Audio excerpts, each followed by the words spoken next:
भाग 2 महार जाति। डॉक्टर भीमराव अंबेडकर एक महार परिवार में जन्मे थे।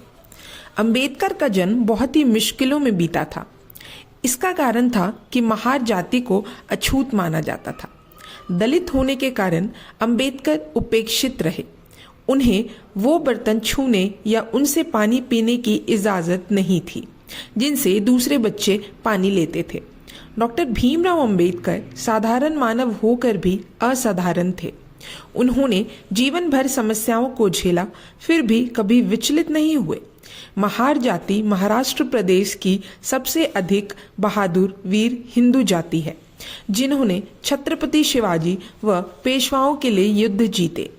ब्रिटिश शासन के समय ईस्ट इंडिया कंपनी की बम्बई, जो अभी मुंबई कहलाती है, में 25 महार रेजिमेंट थे, जिसमें 750 महार सैनिक थे।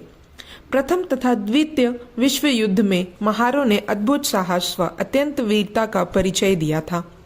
महारों की अधिक संख्या महाराष्ट्र में पाई जाती है।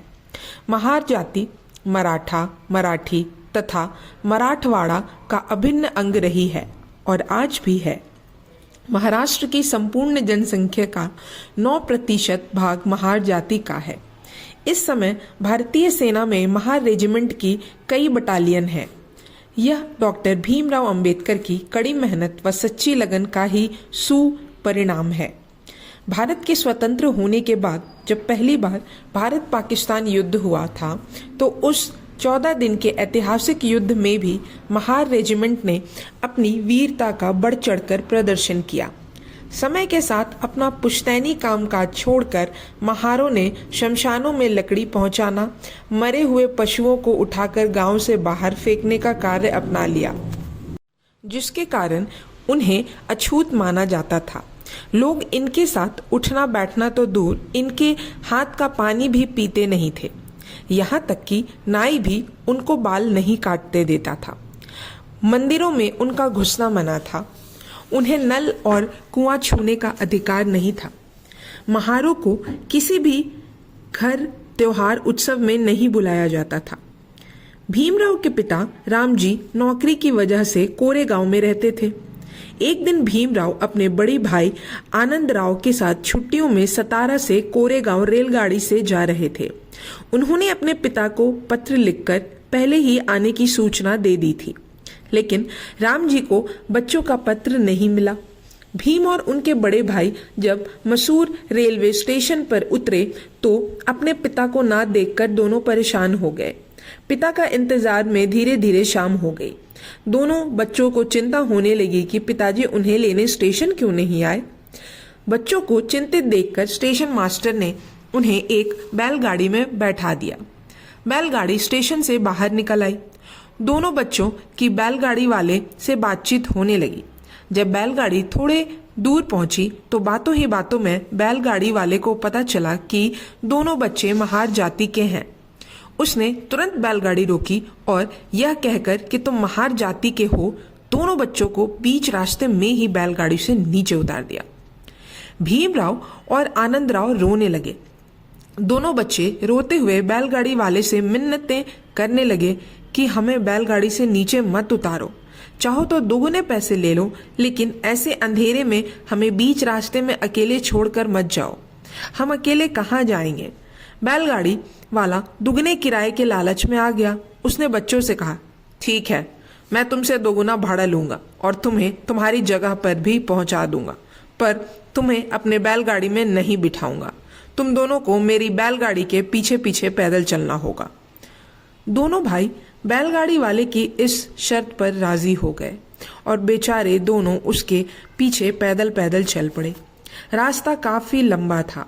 चलते चलते उनके पैरों में छाले पड़ गए और दोनों को थकान होने लगी।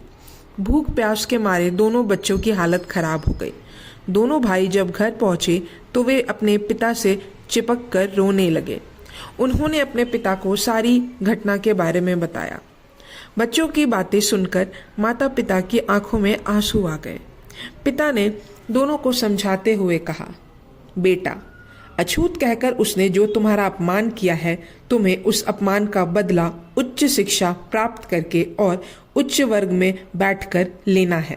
तुम चिंता मत करो, बड़े होकर खूब पढ़ना लिखना, अपने अपमान का बदला लोगे और अच्छे कामों को दिखा कर लेना। तब यह दुनिया वाले तुम्हारे सामने अपना सिर झुकाएंगे और तुम्हारा सम्मान करेंगे। दोनों बच्चों को अपने पिता की यह बात समझ में आ गई कि जीवन में पढ़ना लिखना बहुत ज़रूरी है और पढ़ने लिखने से ही उन्हें सम्मान मिलेगा। उन्होंने यह बात गांठ बांध ली और शिक्षा पर जोर देने लगे। एक दिन भीम अपने बाल कटवाने एक नाई के पास गए और जाकर बोले, बाल कटाने हैं। नाई उन्हें जानता था कि वह महार बालक है। वह नाई भीम से नफरत से बोला, तू अछूत है, तेरे बाल कैसे काट सकता हूँ, जा भाग जा, फिर कभी मत आना। नाई की यह बात सुनकर भीम की आंखों में आंसू आ गए। आंसू पोंछते हुए भीम जब घर पहुंचे तो बड़ी बहन तुलसी ने पूछा, भीम क्यों रोता है? भीम ने अपनी अपमान की कहानी सुनाई। तुलसी ने प्यार से भीम को शांत किया और कहा, भाई इसमें रोने की बात क्या है, मैं तेरे बाल बना देती हूँ। तब तुलसी ने भीम के बालों को बनाया। विचित्र बात यह थी कि वह अस्तुरा जो पशुओं के बाल काटने से अशुद्ध नहीं होता था, मानव प्राणियों के बाल काटने से अपवित्र हो जाता था। यह भाग यहीं तक। अब हम अगले भाग में जानेंगे डॉक्टर अंबेडकर की शिक्षा के बारे में। तब तक के लिए धन्यवाद।